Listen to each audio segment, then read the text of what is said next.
Peter Baelish, also known as Littlefinger, had always played the game with patience and precision. Unlike the proud lords of Westeros, who wielded swords and armies, his greatest weapon was his mind. He whispered in ears, planted seeds of doubt, and pulled strings from the shadows. But in this world, where chaos was truly a ladder, he had climbed higher than ever before. With a satisfied smirk, Littlefinger stood on the balcony of the Red Keep, watching the sun set over King's Landing. The Iron Throne was now his in all but name. The boy King Tommen sat on the throne, but it was Littlefinger who held his leash. The Queen Regent, Cersei Lannister, had been outmaneuvered, her influence crushed under the weight of scandal and betrayal. The Tyrells, once a threat, had been dismantled with quiet efficiency. Even the mighty Lannisters, who once ruled over the realm with an iron grip, were now mere pawns in his grand design. Varys had fled, knowing that his web of spies had been torn apart. Tyrion Lannister was exiled, falsely accused of plotting against the crown. Jon Snow, the only real threat in the north, had been eliminated before he could rally his forces. There was no one left to stop him. Yet despite all his victories, a strange feeling lingered in his chest, a whisper of doubt.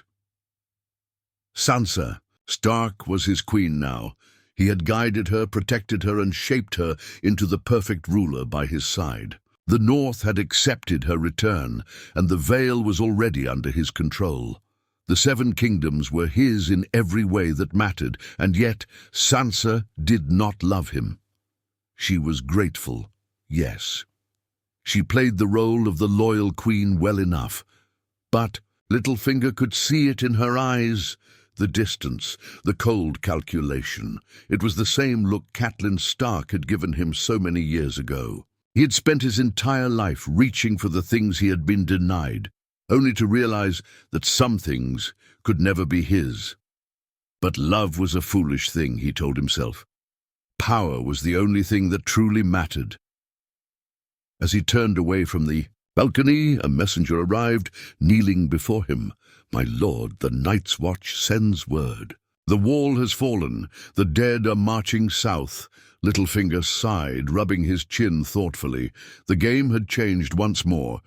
Littlefinger read the message twice, his mind already calculating the implications. The wall had stood for thousands of years, and now it had fallen.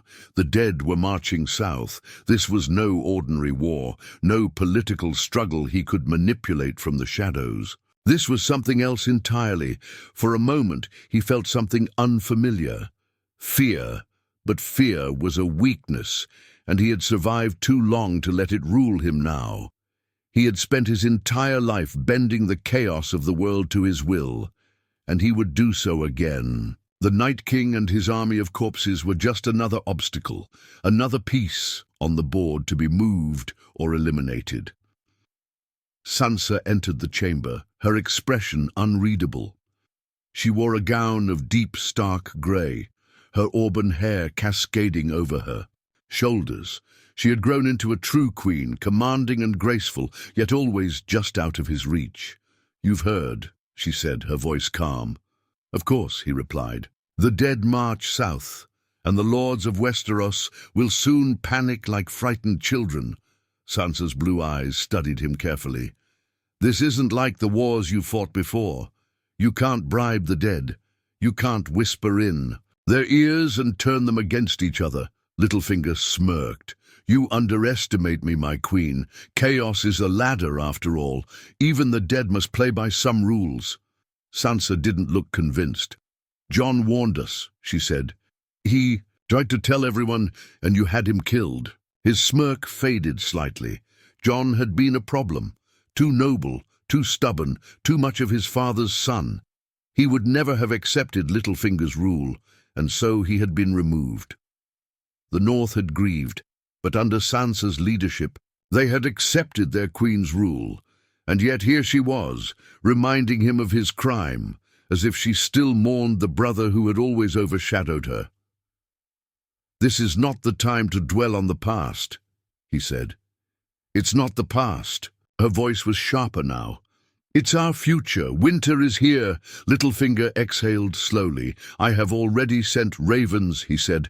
The lords of Westeros will answer my call. We will raise armies, fortify our cities, and we will survive. This, just as we have survived everything else. Sansa shook her head. The North won't fight for you. Littlefinger frowned. They follow me, he reminded her. They follow you. They follow the Starks, she corrected, and you are not one of us. It was a dangerous thing to say, and they both knew it. For the first time in years, Littlefinger felt something slipping from his grasp. He had won everything. He had climbed to the very top of the ladder, and yet somehow he was still alone. The hall was silent after Sansa's words.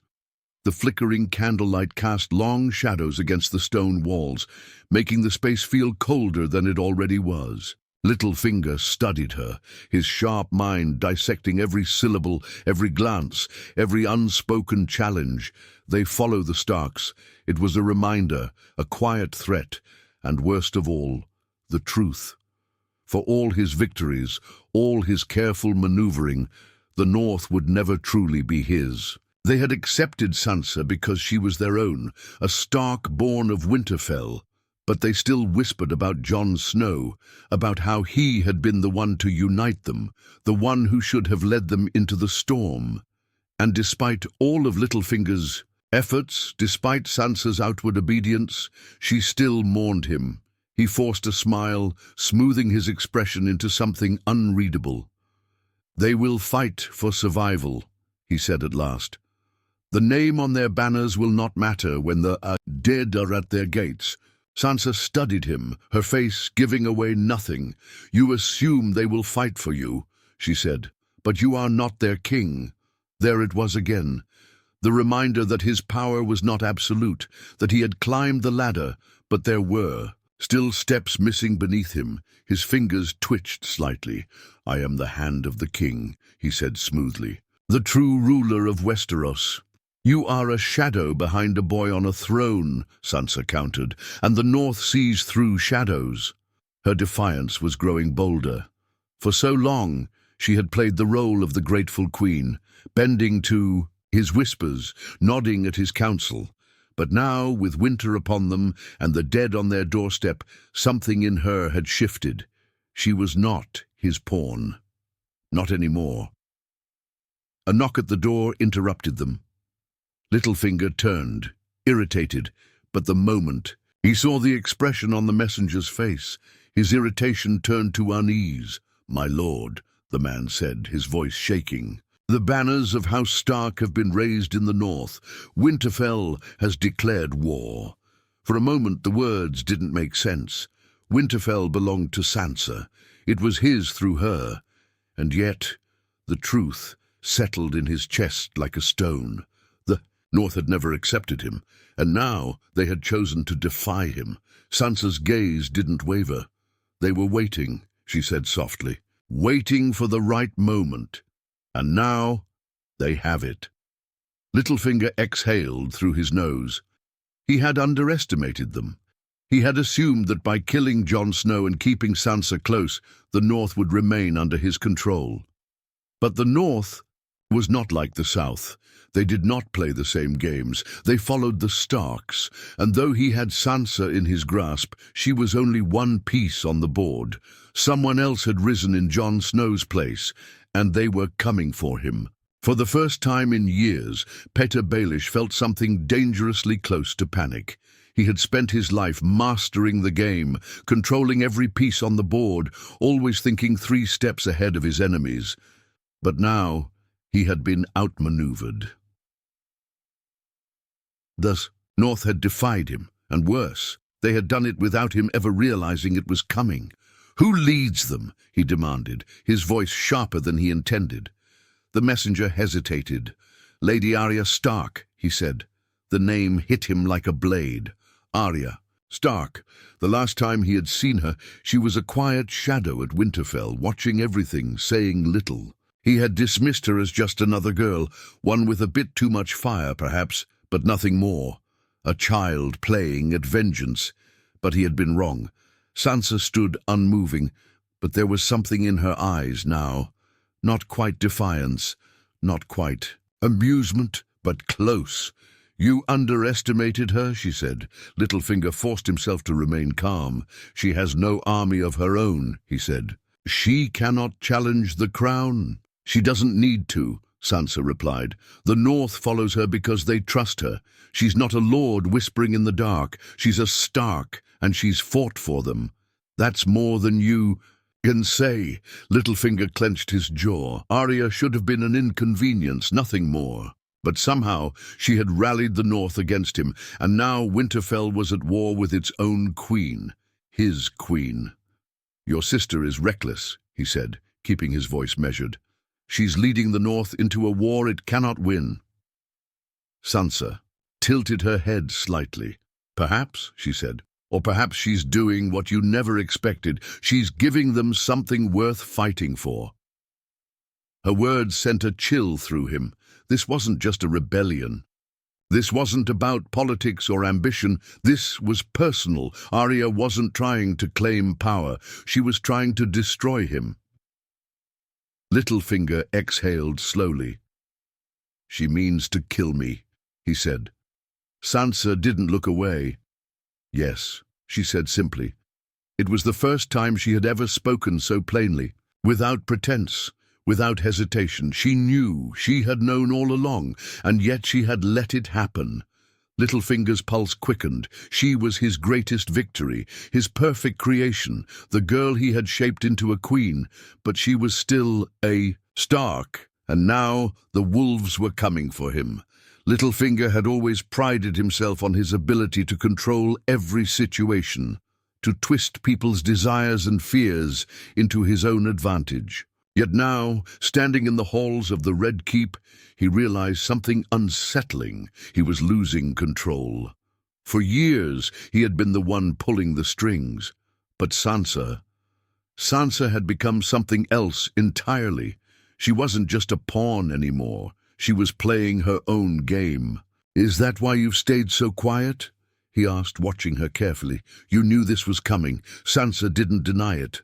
Her silence was answer enough. Littlefinger felt a slow anger rising in his chest. He had done everything for her, protected her, guided her, given her a kingdom, and now she was standing there watching as her own sister led a rebellion against him. "Sansa," he said, stepping closer, his voice lowering into something softer, more coaxing. "You know what happens. If Arya succeeds, chaos, war. Everything we built will crumble." She tilted her head, her expression unreadable. "We?" The word echoed in the chamber. Littlefinger swallowed. This was different. This wasn't the quiet, frightened girl he had found in the Vale. This wasn't the lost Stark girl he had shaped into a queen. This was a woman who had learned from him, who had studied him just as he had studied others, and now she was making her choice. "Sansa," he said again, softer this time, "I did all of this for you." Something flickered in her eyes. "No," she said, "you did this for yourself." The words were quiet, but they cut deeper than any blade. Littlefinger exhaled slowly, forcing himself to remain calm. "You can still stop this," he said. "You are their queen. Order the North to stand down." Sansa was quiet for a long moment. Then, finally, she spoke. "The North follows the Starks." The words were final. For the first time in his life, Littlefinger understood what it felt like to be truly cornered. The wolves were coming, and he was running out of time. Littlefinger had always prided himself on staying ahead of his enemies. He manipulated, he whispered, he planted seeds of doubt and chaos, and by the time his foes realized what had happened, they were already doomed. But now, the trap had been set for him. And the worst part, he had never even seen it coming. Sansa turned away from him, walking toward the window overlooking the city. The golden light of the setting sun bathed her in a soft glow, but she might as well have been made of ice. She had made her decision, and it wasn't him. Littlefinger's mind raced. He had spent too long climbing this ladder to be thrown down so easily. There was still a way out. There always was. He forced a breath, steadying himself. "You don't have to do this, Sansa," he said carefully, his voice smooth, persuasive.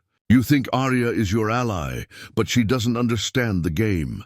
She never did. She acts on impulse, and when this is over, when the war is done, who do you think will be left standing? Do you truly believe Arya will rule?" Sansa didn't turn around. "I don't need Arya to rule," she said. "I just need her to get rid of you." The words hit him harder than a sword to the gut. His hands curled into fists. He had always known Sansa was intelligent. He had trained her to be, but he had never expected this. She wasn't just playing the game. She had won it. A sharp knock on the door interrupted his thoughts. Sansa finally turned, her expression calm. "Come in," she said. The door creaked open, and 2 knights of the Queen's Guard stepped inside, their hands resting on their swords. Littlefinger stiffened. This was not how it was supposed to end. Not here. Not like this. His mind screamed for a way out. He had always been the man in control, the one who moved unseen, slipping through danger like smoke. He had outlived lords and kings, had survived wars and betrayals, had climbed higher than any man, born without a name or title, ever should have. And now it was crumbling beneath him. Sansa took a slow step forward. "You always said chaos was a ladder," she murmured. "But you never realized that ladders go both ways. And now you're falling." Littlefinger's pulse thundered in his ears. No, not yet. Not like this. He had one last move to make, and it had to count. Littlefinger had always known how to escape impossible situations. He had spent his life slipping through fingers that had tried to crush him, smiling in the faces of lords who wanted his head. He had outlived them all. This would be no different. "Step aside," he commanded the guards, his voice smooth, practiced, carrying the weight of authority he had built over years of careful manipulation. "You stand before the hand of the king." The knights didn't move. Sansa, standing between the flickering candlelight and the open window, watched him with cool, unreadable eyes. "They don't answer to you anymore," she said. Littlefinger felt his stomach tighten. He glanced toward the door. He could run. He had done it before, but no, running meant acknowledging defeat, and he wasn't defeated. Not yet. His mind raced. The Vale. The lords there were still his. He had spent years earning their loyalty. He had played them against each other, whispering the right words at the right times, ensuring that they would always look to him as their true leader. Yes, that was it. "The lords of the Vale will not stand for this," he said, his voice regaining its strength. "Robin, Arryn is still my ally. He will. The lords of the Vale have already declared their loyalty to House Stark," Sansa interrupted. Littlefinger felt the ground shift beneath him. That wasn't possible. He had spent years molding Robin Arryn into his perfect puppet, feeding him milk of the poppy when necessary, keeping him docile, dependent. The Vale had been his greatest asset, his safety net, and now it was gone. His throat felt dry. "Who convinced them?" he asked, already knowing the answer. Sansa tilted, her head slightly. "Arya," Littlefinger exhaled sharply. "Of course." The girl had been nothing but a ghost, a whisper in Winterfell's halls, yet she had done what no one else ever had. She had turned his own game against him. She had moved unseen, without a single false word or empty promise. And now he had nowhere left to run. Littlefinger took a slow step forward, lowering his voice. "Sansa," he murmured, "everything I did for you." She didn't flinch. "No," she said simply, "you did it for yourself." The words stung more than they should have. The guards stepped closer, their hands gripped their swords. Littlefinger felt his heartbeat quicken. The ladder was gone, and he was falling. Panic was a feeling Petyr Baelish had rarely known in his life. He had spent years ensuring he was always in control, always one step ahead. Even when others had been at their lowest, scrambling for power, he had stood above them, watching, calculating, waiting. But now he was trapped. For the first time in his life, there was no clear escape. His mind screamed for a way out, but every path had already been sealed. The veil was lost. The North had turned against him. Sansa had cast him aside, and Arya, she had destroyed him without ever speaking a word. The guards moved forward. Littlefinger stepped back instinctively, his heart pounding. He forced a laugh, light, unbothered, as if this were still a game. "You can't do this, Sansa," he said. "Not in front of your court, not in front of the kingdom. A queen does not execute her allies." Sansa didn't blink. "You are not my ally." The words were like ice. Littlefinger turned his gaze to the guards, searching for even a flicker of hesitation. "If you kill me," he said, voice lower now, more urgent, "you make a mistake you cannot undo. You need me. There are still wars to be fought." "The Dead March, Sansa." She finally blinked at that, but her expression didn't change. "You once told me that chaos was a ladder," she said softly. Littlefinger felt his stomach twist. He had whispered those words to her long ago, when she had still been his, when she had looked up to him, listened to his every word, followed where he led. Now she was using his own lessons against him. "And what do you think happens," she continued, "when someone climbs too high?" Littlefinger swallowed. "They fall." The door opened behind him. He turned, and his breath caught. Arya stood there, silent as death. Her blade was in her hand, gleaming in the candlelight. The wolf had come for him at last, and there was nowhere left to run. Littlefinger had always been a man of words, of whispers in the dark and careful manipulations. But in this moment, there were no more words that could save him. Arya Stark stood before him, her blade glinting in the dim candlelight. She didn't speak, didn't taunt, didn't gloat. She didn't need to. Her very presence was a sentence. "No," Littlefinger breathed, taking a step back. His back hit the cold stone wall. He turned to Sansa, grasping at the last vestiges of his power, his voice raw with desperation. "Sansa, you can't do this." She watched him with the calm of someone who had already made her decision. "I gave you everything," he pleaded. "Without me you would have died in King's Landing. I saved you." Sansa's lips barely parted. "And you betrayed me." Littlefinger's hands trembled. "Please," he whispered, his voice breaking now. He had never begged before, not even when he was a low-born boy in Riverrun, not when Hoster Tully had cast him aside, not when Catelyn Stark had chosen another. But now, standing before the daughter of the woman he had loved, the daughter he had tried to mold in his image, he was begging for his life. Sansa tilted her head. "You taught me to play the game, Lord Baelish," she murmured. Littlefinger's breathing grew rapid. He turned again to the guards, his voice rising in panic. "I am the hand of the king. You cannot do this. The realm will—" His words were cut off as Arya moved. It was so fast, so impossibly fast, that he barely saw the blade before it was buried in his throat. A sharp, wet gurgle escaped his lips.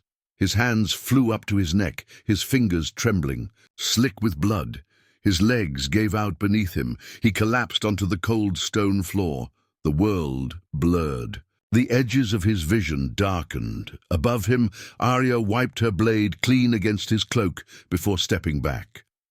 Sansa kneeled beside him, her face calm, her blue eyes watching him the way one might watch an ember fade into ash. "You always thought you were the smartest man in the room," she murmured. Littlefinger's fingers twitched, his lips moved, but no words came. His voice, the thing that had carried him so far, was gone. His vision flickered. He had climbed higher than any man born without power or name had ever climbed. But the ladder had been pulled from beneath him, and now he was falling. Darkness took him before he hit the ground.